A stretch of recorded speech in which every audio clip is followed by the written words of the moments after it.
नमस्कार, उत्तराखंड न्यूज देख रहे हैं आप। मैं हूं आपके साथ नेहा दुबे।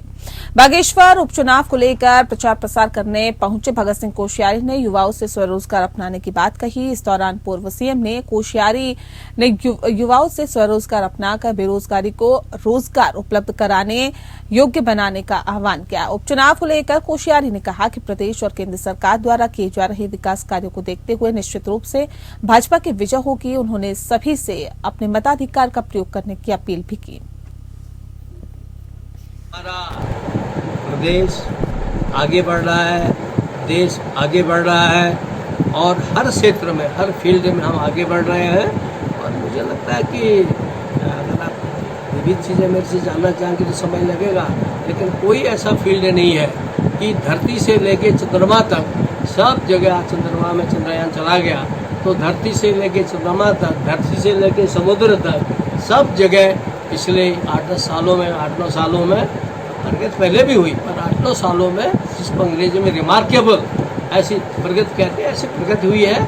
और होना चाहिए। मेरी आपके माध्यम से हमारे बागेश्वर से विधानसभा क्षेत्र के आदरणीय मतदाताओं से निवेदन है कि सबके सब लोग जाएं और अपना मतदान करें, क्योंकि ये मतदान मंदिर में पुष्प और सुगंध चढ़ाने से भी ज्यादा महत्व का है।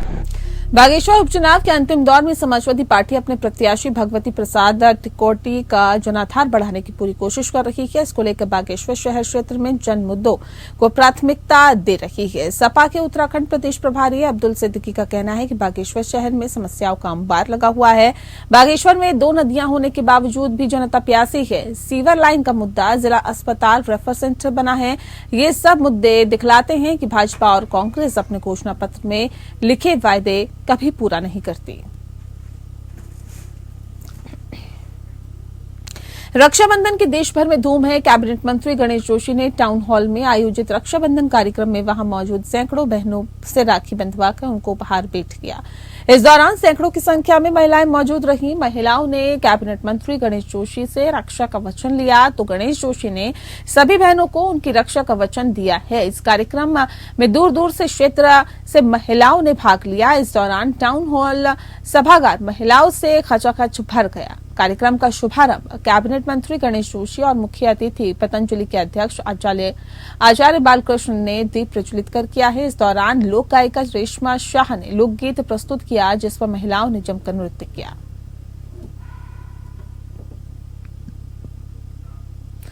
देहरादून में पशुपालन मंत्री सौरभ भगोड़ा ने मीडिया को जानकारी देते हुए बताया कि आवारा पशुओं की संख्या लगातार बढ़ रही है, जिससे काफी समस्याएं पैदा होती जा रही है। एक आंकड़ों के मुताबिक लगभग पूरे प्रदेश में 25,000 ऐसे युवा, आपको बता दें कि आवारा पशु है जो सड़कों पर भटक रहे हैं। उन्होंने बताया कि मुख्यमंत्री की पहल की वजह से कई सरकारी भूमि को डीएम के माध्यम से आवारा पशु के लिए चयनित किया गया है। इसके अलावा उन्होंने कहा कि ये प्रदेश के लिए गर्व की बात है। उनके मंत्री बनते जहां पहले 4 रुपये 75 पैसे पशुओं के भत्ते के लिए रोजाना दिया जाता था, वहीं अब ये राशि बढ़कर 80 रुपये प्रतिदिन हो गई है। इसके साथ ही प्रदेश में कई अन्य गौशालाओं का निर्माण करवाया जाएगा ताकि जो आवारा गोवंश है उसको संरक्षण दिया जा सके।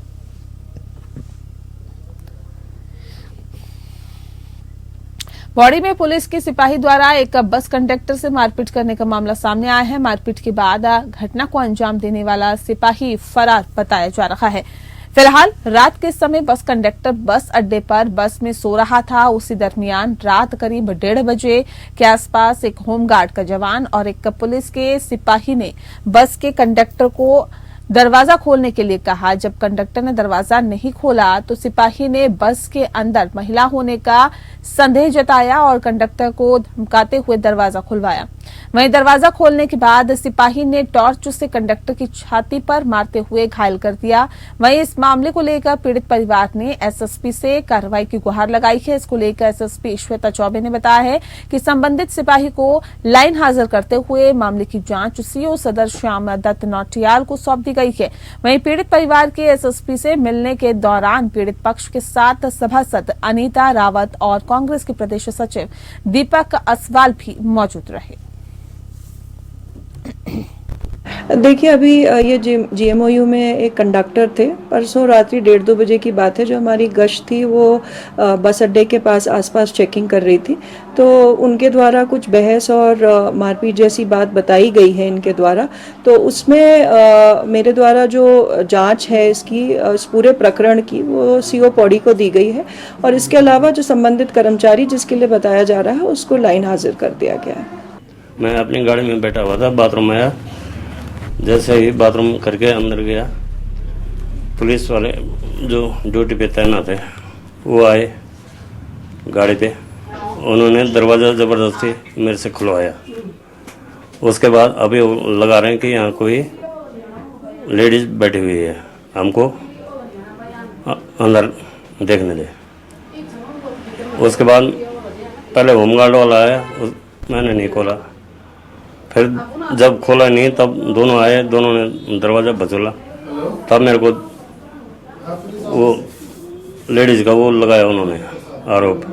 उसके बाद तब मैंने दरवाज़ा खोला। जैसे ही दरवाज़ा खोला दोनों ने मेरे को बाहर खींचा और हाथापाई करने लगे। हाथापाई करने के बाद टॉर्च से मार दी मेरे छाती पे। देहरादून में डेंगू, मलेरिया, वायरल जैसी कई बीमारियां इस वक्त जनता को परेशान कर रही है, और ऐसे में इसी के चलते देहरादून के सभी अस्पतालों में मरीजों की संख्या लगातार बढ़ती जा रही है। अब जिला प्रशासन एक्शन मोड में नजर आ रहा है। जिला प्रशासन ने ऐसे क्षेत्रों को चिन्हित किया है जहां पर सबसे अधिक डेंगू और मलेरिया के लार्वा पनप रहे हैं।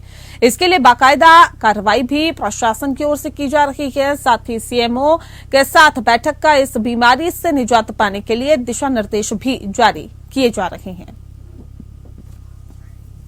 ये हमारे 3-4 एरिया हैं, जैसे रेसपुर, सूर्या, धर्मपुर हो गए। ये मेन एरिया है जहाँ पे हमारे मेजॉरिटी केसेस आ रहे हैं। उसके अलावा 3-4 केसेस तो अलग अलग वार्ड्स में हमारे आ रहे हैं। तो हमारी टीम कंटिन्यूसली उसे मॉनिटर कर रही है, क्योंकि हमें पता है किस एरिया में ज़्यादा आ रहे हैं तो उसे आइसोलेट करके और वहाँ पे हमारी टीम डेडिकेटेडली लार्वा ना पैदा हो, और अगर कोई केसेस आ रहे हैं तो उनको किस तरह से हैंडल करना है उसको देख रही है। इसके अलावा हमने एक टीम हॉस्पिटल्स के लिए भी बनवाई है। CMO साहब को हमने एक टीम गठित करने के लिए कहा था, जिसमें टीम जाके देखे कि हॉस्पिटल्स में भी पेशेंट्स का कोई एक्सप्लॉयटेशन ना हो, और अगर कोई इस तरह की सूचना आती है तो तत्काल कार्रवाई। देहरादून में स्वास्थ्य सचिव आर राजेश दून अस्पताल पहुंचे। इस दौरान स्वास्थ्य सचिव के द्वारा दून अस्पताल कॉलेज में औचक निरीक्षण किया गया। आपको बता दें कि राजधानी देहरादून में लगातार बढ़ रहे डेंगू के मामलों ने स्वास्थ्य विभाग की चिंताएं बढ़ा दी है। डेंगू के बढ़ते मामलों के चलते दून मेडिकल कॉलेज की व्यवस्थाएं बेपटरी हो गई है। प्रतिदिन सैकड़ों की संख्या में डेंगू के मरीज पहुंच रहे हैं। इस दौरान मरीजों की लंबी लंबी कतारें भी देखने को मिल रही है।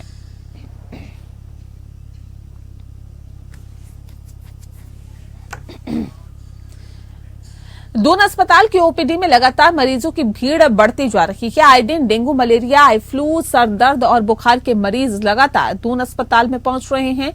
दून अस्पताल के मुख्य चिकित्सा अधीक्षक डॉक्टर अनुराग अग्रवाल ने बताया है कि दून अस्पताल पर लोगों का विश्वास बढ़ता जा रहा है, जिसकी वजह से OPD में आए दिन मरीजों की भीड़ बढ़ रही है। बरसात के मौसम में चलते बुखार, खांसी, जुकाम, डेंगू के मरीज अधिक अस्पताल में आ रहे हैं, और ऐसे में हर मरीज को बेहतर स्वास्थ्य मिले, ऐसा हमारा प्रयास रहता है। मुख्य चिकित्सा अधीक्षक ने कहा है कि दून अस्पताल की OPD दोपहर 3 बजे तक चलती है। गंभीर रूप से बीमार रोगी इमरजेंसी सुविधाओं का फायदा उठा सकते हैं।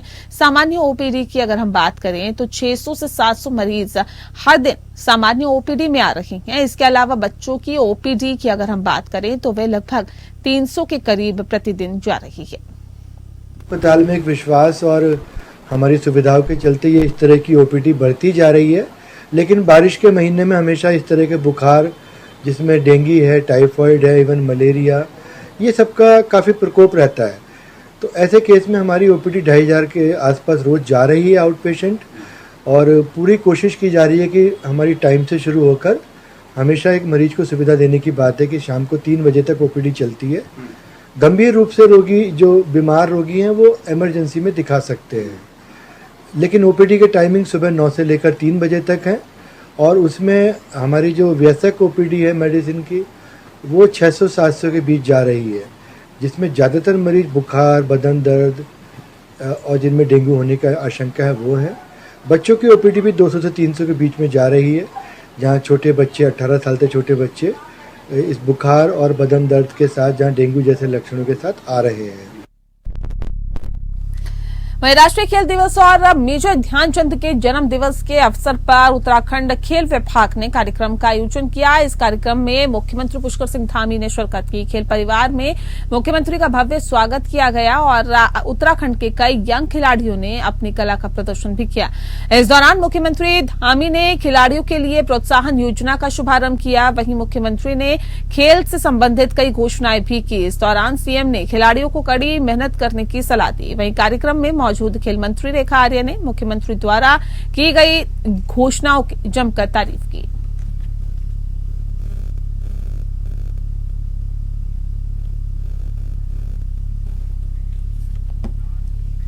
आज राष्ट्रीय खेल दिवस के अवसर पर महिला सशक्तिकरण और बाल विकास विभाग उत्तराखंड ने खिलाड़ियों को सम्मानित किया है। अंतर्राष्ट्रीय खिलाड़ी मानसी नेगी को ये पुरस्कार दिया गया। ये पुरस्कार चमोली की पुलिस उपाधीक्षक नताशा सिंह, बेटी बचाओ बेटी पढ़ाओ के जिला समन्वयक मंजू खत्री के हाथों दिया गया। वहीं दूसरी ओर जिला प्रशासन और खेल विभाग ने अंतर्राष्ट्रीय खिलाड़ी मनीष रावत और मानसी नेगी को सम्मानित किया।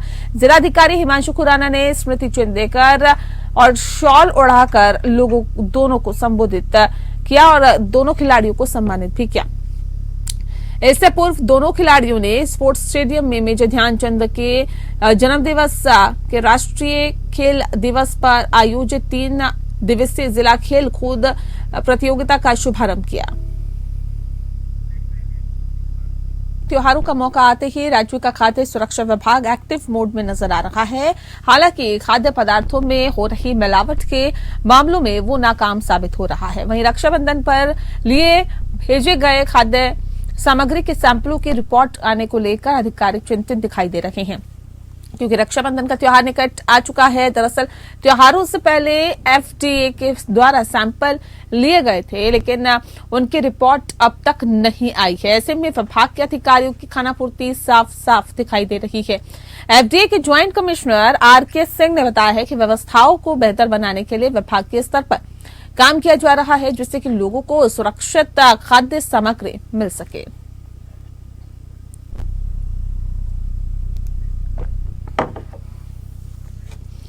नैनीताल के रामनगर में अतिक्रमण के विरोध को लेकर व्यापारियों ने स्थानीय विधायक से मुलाकात की है।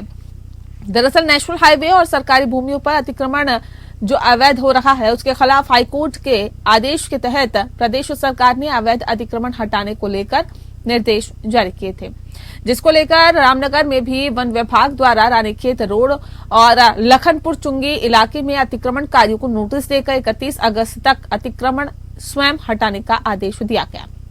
अन्यथा प्रशासन द्वारा 1 सितंबर से अतिक्रमण हटाओ अभियान चलाने की बात कही गई है, जिसको लेकर रानीखेत रोड और लखनपुर के व्यापारियों ने स्थानीय विधायक दीवान सिंह बिष्ट के कार्यालय पर उनसे मुलाकात करते हुए अतिक्रमण की कार्रवाई को रुकवाने की मांग की है। वहीं व्यापारियों से मुलाकात के बाद विधायक दीवान सिंह बिष्ट ने कहा है कि यह मामला कोर्ट से संबंधित है और व्यापारियों को मजबूती के साथ कोर्ट में भी अपना पक्ष रखना चाहिए। उन्होंने कहा कि व्यापारियों को सरकार के स्तर से कैसे राहत मिले, इसके प्रयास किए जाएंगे। और वहीं इस दौरान विधायक दीवान सिंह ने स्थानीय व्यापारियों की मुलाकात मुख्यमंत्री पुष्कर सिंह धामी से भी करवाने की बात कही है।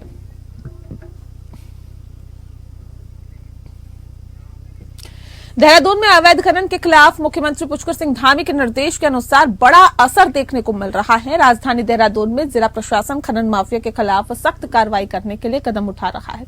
इसको लेकर देहरादून के जिलाधिकारी ने कहा है कि अवैध खनन को रोकने के लिए हमारी एक टीम बनी हुई है। उनके द्वारा कल 8-10 ट्रैक्टर और डंपर सीज किए गए हैं जो अवैध खनन पर काम कर रहे हैं और हम आगे भी अवैध खनन के खिलाफ कार्रवाई करते रहेंगे।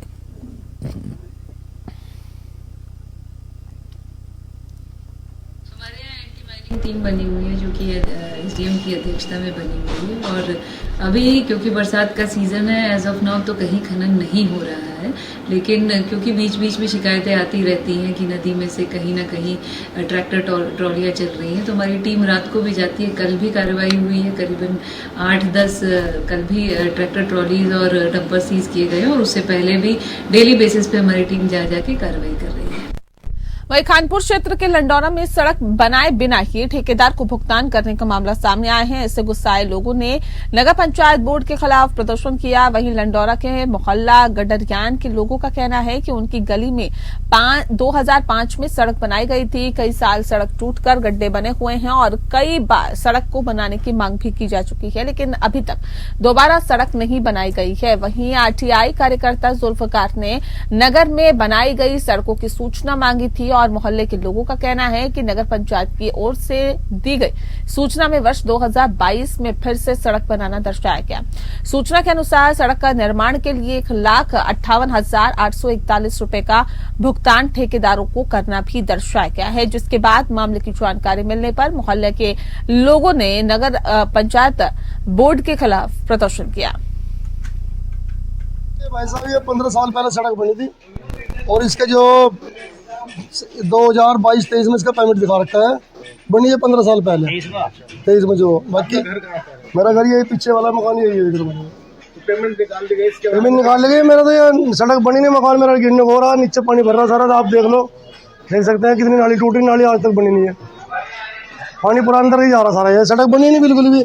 जितने भी यहाँ सब घोटाला चल रहा है, सारे ये नगर पंचायत वाले पैसा खा रहे हैं। जुट्टी कहने में तुम्हारी सड़क बनेगी, नाप करके लिया, सारी चीज लिया, बाकी बना कुछ नहीं यहाँ से। देर रात जोशीमठ से 2 किलोमीटर की दूर पर एक ऑल्टो कार खाई में दुर्घटनाग्रस्त हो गई। उस वक्त गाड़ी में 5 लोग सवार थे, जिसमें 2 लोग बुरी तरह से घायल हो गए हैं, जबकि एक की मौत घटनास्थल पर ही हो गई है। सूचना मिलने के बाद एसडीआरएफ की रेस्क्यू टीम राहत एवं बचाव अभियान चलाकर घायलों को अस्पताल में एडमिट कराने पहुंची।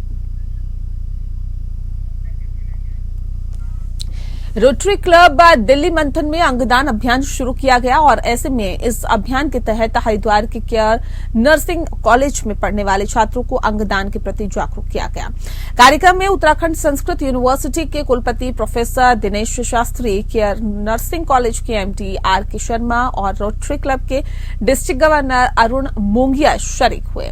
साथ ही हरिद्वार रोटरी क्लब की 4 इकाइयों के पदाधिकारी भी मौजूद रहे। बता दें आपको कि क्लब से जुड़े युवाओं ने नुक्कड़ नाटक के माध्यम से बताया कि आज देश में अंगदान कितना जरूरी है और इस दौरान केयर कॉलेज के एमडी आर.के. शर्मा ने बताया है कि मरने के बाद हमारे शरीर का दाह संस्कार कर दिया जाता है, लेकिन रोटरी क्लब ने व्यर्थ से अर्थ निकालने की मुहिम शुरू कर दी है। उनका प्रयास रहेगा कि वो ज्यादा से ज्यादा लोगों को अंगदान के प्रति जागरूक करें।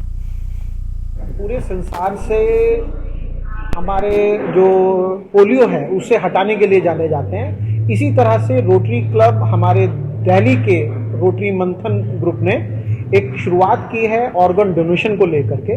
पूरे विश्व में आज भारत में विशेष रूप से बहुत सारे लोगों का जीवन केवल इसलिए चला जाता है या वो आंखें होते हुए भी देख नहीं पाते हैं क्योंकि उन्हें कॉर्निया नहीं मिल पाता है। और रोजाना हमारे यहाँ लाखों लोगों की मृत्यु के बाद हम उनका दाह संस्कार करते हैं या उन्हें दफना देते हैं, वह शरीर व्यर्थ चला जाता है। तो क्या उस व्यर्थ से कुछ अर्थ निकाला जा सकता है? क्या हम कुछ ऐसा कर सकते हैं कि हम उन अंगों को हमेशा के लिए जीवित रख पाएं?